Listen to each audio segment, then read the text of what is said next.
Et voilà, retour ici à la REFNUM, organisée par le MEDEF au premier jour de Viva Technology, Porte de Versailles à Paris, événement européen. Des centaines de milliers de personnes sont attendues évidemment pendant toutes ces journées. Alors on en parlait tout à l'heure en introduction avec Christian Poyot, justement, eh bien l'une des menaces qui pèsent sur le numérique, c'est évidemment la cyber. Gros plan sur la sécurité à présent. Avec vous, Thomas Le Chevalier, bonjour. Bonjour. Thomas Le Chevalier, oui, Thomas Le Chevalier, président de OneWave, oui, parce Absolument. que tout au long de cette REFNUM, une séquence, régulièrement, la preuve par l'exemple. Voilà, gros plan sur des entreprises qui font figure quelque part de pionnières. On va découvrir ce que c'est que OneWave qui aide les entreprises et leurs collaborateurs à partager les accès donc au système d'information en sécurisant toutes les authentifications. Alors, racontez-nous comment ça fonctionne. Complètement. L'idée, c'est qu'aujourd'hui, quand on regarde un petit peu les cyberattaques qui ennuient très fortement les entreprises françaises, mais ailleurs également, c'est que la plupart de ces attaques, elles viennent finalement du facteur humain, de failles humaines, un petit peu moins du côté technique, qui a été renforcé ces dernières années. Et donc, c'est ce qu'on connaît bien, les mots de passe faibles, le phishing, qui intervient dans à peu près 4 attaques sur 5. Et donc notre objectif, nous, c'est d'être capable d'équiper les collaborateurs d'une entreprise pour déporter un petit peu le poids que peut représenter l'authentification, le changement de mot de passe incessant, le fait de devoir les inventer, etc., grâce à un outil qui est fait pour ça.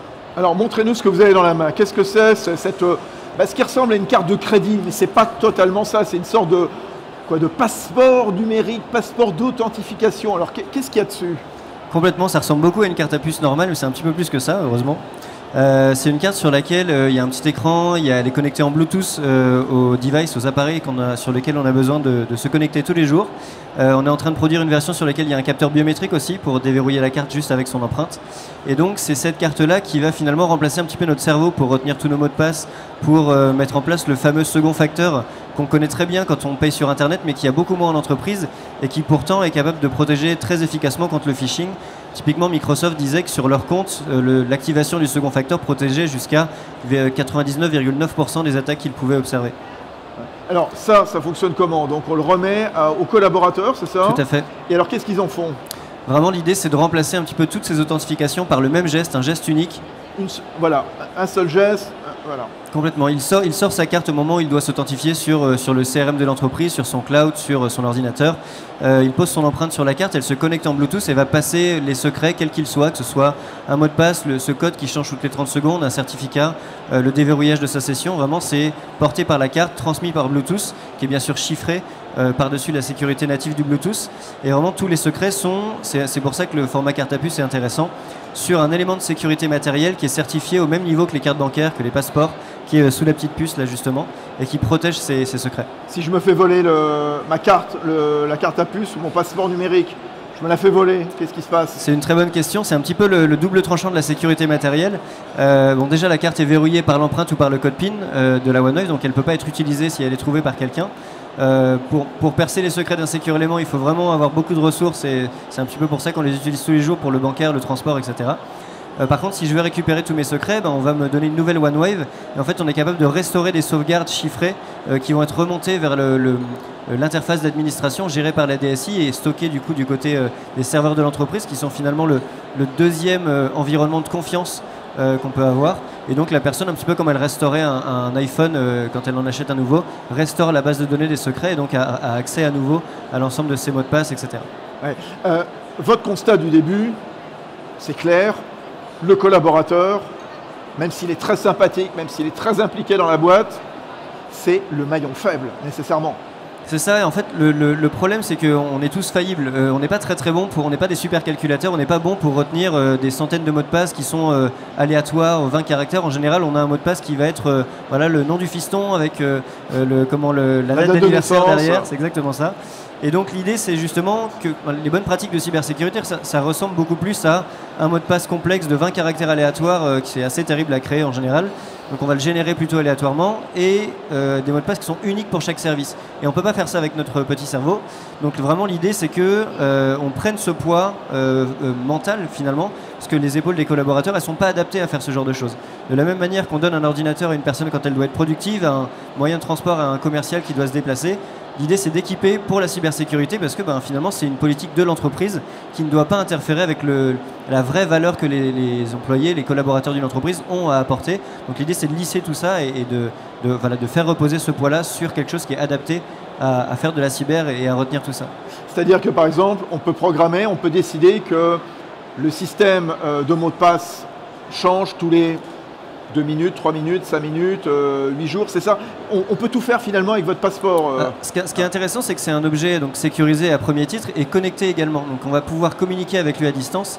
Et donc on a développé notamment avec des clients ESN, donc de services numériques, avec énormément de personnes qui travaillent, donc des développeurs sur différents projets, qui vont aussi souvent changer de projet, passer d'un client à un autre. On a développé un petit peu ce dynamisme dont on a besoin pour ce type de structure. En leur permettant depuis l'interface d'administration de pousser à distance ou de mettre à jour à distance des mots de passe, des clés cryptographiques d'OTP, donc le code qui change toutes les 30 secondes, pour permettre justement d'éviter toute la problématique de compte fantôme. Donc des personnes, il y a 5 personnes sur un projet, une personne change de projet, le client n'a pas envie que cette personne-là, 6 mois après, ait toujours accès à leur interface client. Et donc ce qu'on va faire, c'est que le leader de l'équipe en fait va pousser à distance le nouveau mot de passe de l'équipe aux personnes qui sont restées sur le projet et directement par Bluetooth en fait sur sa petite interface, chaque utilisateur va voir une nouvelle transaction, l'accepter, mettre à jour sa OneWave et donc étant donné qu'il ne voit plus passer son mot de passe parce qu'il n'a plus jamais à le taper ou à le mémoriser, ça change absolument rien pour lui en fait. Thomas, c'est une façon quoi de démocratiser quelque part au sein des entreprises la lutte contre la cybercriminalité? C'est ça, c'est vraiment démocratiser les bonnes pratiques. Elles sont très très bien identifiées et on connaît celles qui vraiment sont capables de lutter contre la grande hémorragie des cyberattaques qui visent le facteur humain. Et donc vraiment notre objectif c'est, on va dire que la vision OneWave elle repose vraiment sur 2 piliers. La première c'est le choix de la sécurité matérielle comme un choix pérenne pour le futur. Et la deuxième c'est vraiment être capable d'atteindre une expérience utilisateur qui soit finalement de pair avec celle qu'on connaît dans le grand public, dans le sens où si on est un tout petit peu en dessous, on a des mauvaises pratiques, des manœuvres d'évitement, et donc vraiment voilà, l'objectif c'est vraiment un seul geste, toujours le même, on pose son empreinte. C'est aussi pour ça qu'on a misé sur des technologies assez intuitives un peu. C'est ça, pour le grand public, on connaît tous le Bluetooth Bien avec sûr. nos enceintes, nos écouteurs, etc. On connaît tous la biométrie, notamment avec les capteurs d'empreintes sur les smartphones. Donc voilà, l'idée c'est aussi de capitaliser sur ces technos qui sont assez bien adoptés aujourd'hui. Alors ça veut dire quoi? J'en reviendrai sur l'entreprise dans un instant, mais Thomas Le Chevalier, vos projets à OneWave, c'est quoi là? Pour l'instant on est sur l'entreprise, mais dans notre vie de tous les jours aussi. Si je dois aller acheter un truc sur un site en ligne, Amazon, si je veux me connecter sur mon compte bancaire, etc., j'ai à chaque fois un mot de passe différent. Je pourrais avoir ça pour moi, perso? C'est une très bonne question. Pour l'instant, on y va vraiment step by step. On est vraiment concentré sur la partie grand public, c'est ça. Par contre, effectivement, pratiquement à chaque salon, on a des personnes qui nous demandent quand est-ce que je peux l'acheter pour moi en perso. Bon après, ce qu'on évangélise aussi, c'est que même dans les structures, dans les entreprises, pousser cet usage personnel de la carte, c'est intéressant dans le sens où plus cette carte elle est utilisée dans le monde pro et dans le monde perso, plus elle est dans la poche, plus elle est rechargée, parce que c'est une carte qui se recharge, plus les bonnes pratiques sont ancrées. Donc c'est important de pousser cet usage personnel aussi. Très probablement en 2023 on ouvrira également la partie un petit peu plus grand public justement pour avoir accès à cet objet dans le monde perso. Et effectivement vous parliez aussi de la partie personnelle, la partie paiement éventuellement. C'est des choses sur lesquelles on a envie d'aller à plus long terme, d'aller vers des choses comme le paiement, des choses comme le transport qui dans la sphère B2B sont déjà intéressantes. On en a tous marre des notes de frais et de ce type de choses, donc il y a énormément de leviers d'innovation à aller chercher de ce côté-là, avec la partie sécurisée et connectée. Le transport également, on a fait une expérimentation de transport avec Keolis. Voilà. Exactement. Voilà. On a fait une expérience de 3 mois. Qu'est-ce que ça a donné? C'était quoi? Ça consistait en quoi? C'était vraiment super intéressant. On avait des personnes de 18 à 86 ans qui avaient cette carte-là, une application Bluetooth, enfin connectée en Bluetooth pardon, à la carte, et donc ils achetaient leur titre de transport sur le téléphone, les passaient sur la carte et ensuite badgeaient avec leur carte comme ils le font d'habitude. C'est une expérience assez intéressante, mais elle est vraiment dans cette idée de convergence de l'ensemble de nos besoins d'authentification dans la vie de tous les jours, donc le paiement, le transport, la fidélité, etc.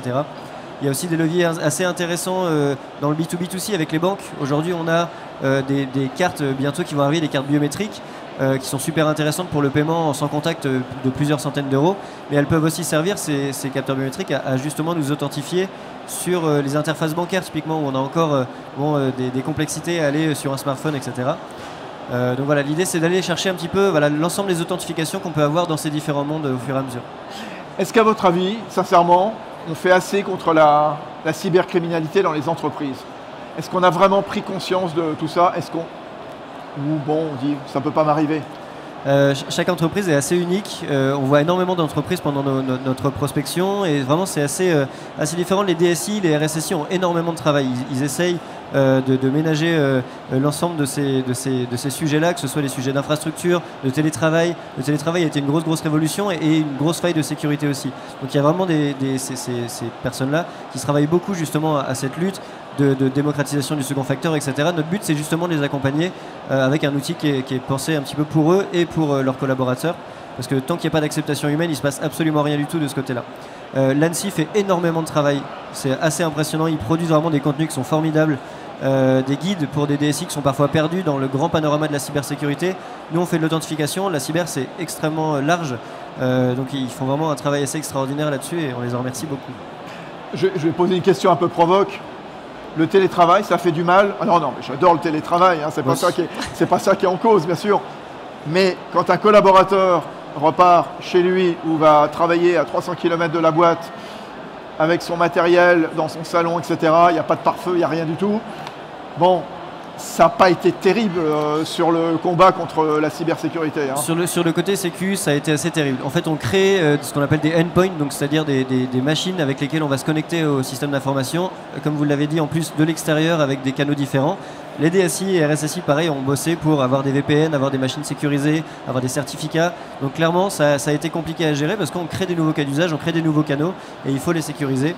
C'est un petit peu l'idée aussi, hein, le fait de pouvoir, que ce soit dans l'entreprise ou à la maison, avoir toujours ce même objet qui soit capable d'établir un canal sécurisé entre le SI de l'entreprise et la poche de l'utilisateur finalement avec cet objet. C'est aussi un des cas d'usage qui est intéressant. Le fait de pousser à distance des mots de passe, ça aide pour la partie télétravail également. Donc c'est aussi une des raisons pour laquelle on a développé ces choses-là. Mais clairement, le télétravail n'a pas du tout aidé. Par contre, il ne va pas du tout s'en aller tout de suite. Donc il va falloir maintenant l'incorporer dans toute cette réflexion de la cybersécurité, du système d'information dans l'entreprise. Ça coûte cher, la cybersécurité, de lutter contre les cyberattaques. Je pense qu'il y a encore une fois, chaque système d'information est un petit peu particulier. Il y a des personnes, des entreprises qui ont des usages en mobilité, des chaînes de production, ou alors simplement des développeurs qui travaillent à la maison. Donc vraiment, chaque entreprise est particulière. Par contre, il y a quand même des actions rapides et c'est celle-là qu'on essaye d'aller chercher quand on fait en prospection, que ce soit quand on rencontre un client, qu'il ait conscience qu'il soit vraiment en danger ou non, de lui dire voilà, il y a des choses très simples à faire. Mettre en place le second facteur. Bon, modulo la friction que ça va créer dans le parcours utilisateur, c'est ça qu'on essaye de gommer avec la carte. C'est quelque chose qui est extrêmement important et qui est très efficace dans la lutte contre le phishing, qui est aujourd'hui une des plus grosses menaces un petit peu basiques finalement. C'est des grandes campagnes assez opportunistes. Les hackers, ils vont vraiment investir de l'énergie là où ça va mordre, mais sinon c'est très massif comme attaque. Et c'est pas très sophistiqué, donc vraiment des bonnes pratiques très simples sont capables de nous défendre efficacement. De bon sens, clairement. Voilà. Il y a par contre un élément de réflexion qui est important, c'est comment est-ce que l'utilisateur s'y retrouve là-dedans. Le problème des politiques de cybersécurité, c'est que c'est assez souvent pas très compatible avec l'humain. Personne n'a envie de changer son mot de passe. J'imagine que tout le monde se galère à cliquer sur j'ai perdu mon mot de passe, le changer tous les 6 mois, il faut mettre des points d'exclamation, des parenthèses, des étoiles, ras-le-bol. L'objectif, c'est vraiment d'aller chercher des outils qui simplifient tout ça. Pour les particuliers, il y a des gestionnaires de mots de passe qui sont très efficaces. Il y a des objets comme celui-là qui sont aussi vraiment importants. Et ça coûte combien alors ça ? Alors, on est basé sur un modèle, on a essayé de se rapprocher le plus possible de ce que connaissent assez bien les entreprises avec des modèles comme Office 365 ou comme Slack. Donc, on est sur une proposition qui est à 8,50 € par mois et par utilisateur. Combien ? 8,50 € 8,50 € par mois et par utilisateur. Avec bien sûr des remises sur les volumes, sur la partie temporalité. L'objectif, c'est que ce soit un modèle un petit peu hardware as a service. On fournit la carte, on la change quand elle doit être changée si c'est nécessaire. L'interface d'administration, les petites applications cross-platform, donc vraiment Windows, Mac, Linux, Android pour la partie mobile ou iOS. Et la partie SaaS d'administration qui va vraiment être importante pour la gestion de flotte, pour les DSI, pour savoir où ils en sont, qui a activé sa carte, qui utilise du second facteur, pousser les secrets à distance qui est assez pratique pour pas mal d'usages, etc. Bravo, félicitations. Merci beaucoup. On applaudit très fort Thomas Le Chevalier, le président de OneWeb avec sa solution donc, pour lutter contre les cyberattaques. Merci d'être venu ici sur le stand du MEDEF, ici au cœur de Viva Technologies. Dans un instant, gros plan sur la francophonie économique. Oui, la tech comme levier de développement, d'éducation. On partira sur le continent africain. À tout de suite.